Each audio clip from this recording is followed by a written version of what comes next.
అండి అందరికీ ముందుగా దసరా శుభాకాంక్షలు. నవరాత్రులంటే ముందుగా మనకు గుర్తొచ్చేది అమ్మవారు, తర్వాత విజయవాడ. ఇదైతే మా ఇంటి దగ్గరలో ఉన్న శ్రీ అనుగ్రహ దుర్గాదేవి ఆలయం. ఈ 11 రోజులు క్లాసికల్ డాన్స్ అయితే ఉంటుంది ఇక్కడ. ఎక్కడ చూసినా విజయవాడ మొత్తం లైటింగ్స్ అనమాట. ఎక్కడ చూడు, ఏ సందులో చూడు లైటింగ్లు. అంత బాగుంది విజయవాడ, కలకలలాడిపోతుంది. ఏ సందులోకి వెళ్ళినా అమ్మవారే కనిపిస్తున్నారు. అంత బాగుంది. చూడండి, ఎక్కడి నుంచో వచ్చారు. ఆ అమ్మాయి డాన్స్ వేస్తుంటేనే ప్రాక్టీస్ చేస్తూ ఉంది. చాలా బాగున్నారు వీళ్ళు, చూస్తూ ఉంటే ముచ్చటగా. చాలా బాగా చేస్తున్నారు డాన్స్. వీళ్ళకి ఒక అకాడమీ అయితే ఉందంట, డాన్స్ అకాడమీ. అక్కడి నుంచి, ఆ అకాడమీలో నుంచే ఒక్కొక్క టీమ్గా విడిపోయి వస్తూ ఉంటారంట. రోజుకొక టీం వచ్చి వేస్తారంట డాన్స్. ఇలా పేరెంట్స్ చాలా గ్రేట్ అండి బాబు.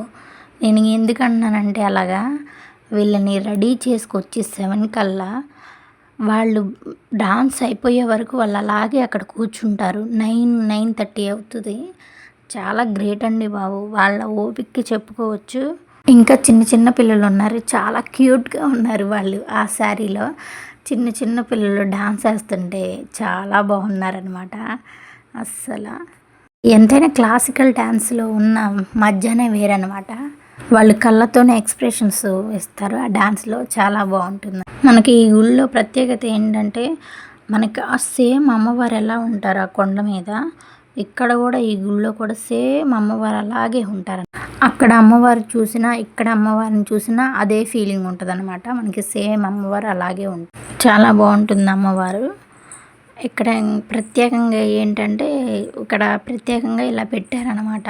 అమ్మవారు కదులుతున్నట్టు, శివుడు బొమ్మలు, నాగపాములు కూడా కదులుతున్నట్టే ఉన్నాయి చూడండి. సేమ్ ఒక నాగపాము అయితే బోర ఊదుతున్నట్టు, శివుడు వెనకమాల చాలా బాగున్నాయి అన్నీ. పక్కనే ఉన్న ఇంకొక బొమ్మ దగ్గరికి అయితే వచ్చానమాట. చూసారా ఈ లైటింగ్లు ఎంత బాగా పెట్టారో. ఈ సందు మొత్తం లైటింగ్లే. ఇక ఎంట్రన్స్లో హెలికాప్టర్ బొమ్మ, లోపలికి వెళ్ళడానికి హెలికాప్టర్ని పెట్టారు. చాలా బాగుంది. డెకరేషన్ అయితే అద్దిరిపోయిందనమాట. నేను నైట్ వెళ్ళాను దసరా రోజు. ఆ రోజు అమ్మవారి చీరలు వేలం పాట పెడతారు, దసరా రోజు పెడతారనమాట. ఆ శారీ వచ్చేసి 10,500 పాడారంట. చాలా ఫుల్గా ఉన్నారనమాట జనం. దసరా కదా ఆ రోజు, అందుకని చెప్పి జనం బాగా ఉన్నారు. అక్కడ చూడండి, చాలా బాగా డెకరేషన్ అయితే చాలా బాగా చేశారు కదా అమ్మవారికి. అక్కడ ప్రత్యేకత ఏంటంటే, కొత్తగా నేను చూసింది ఒక చెట్టుని పెట్టారు అక్కడ.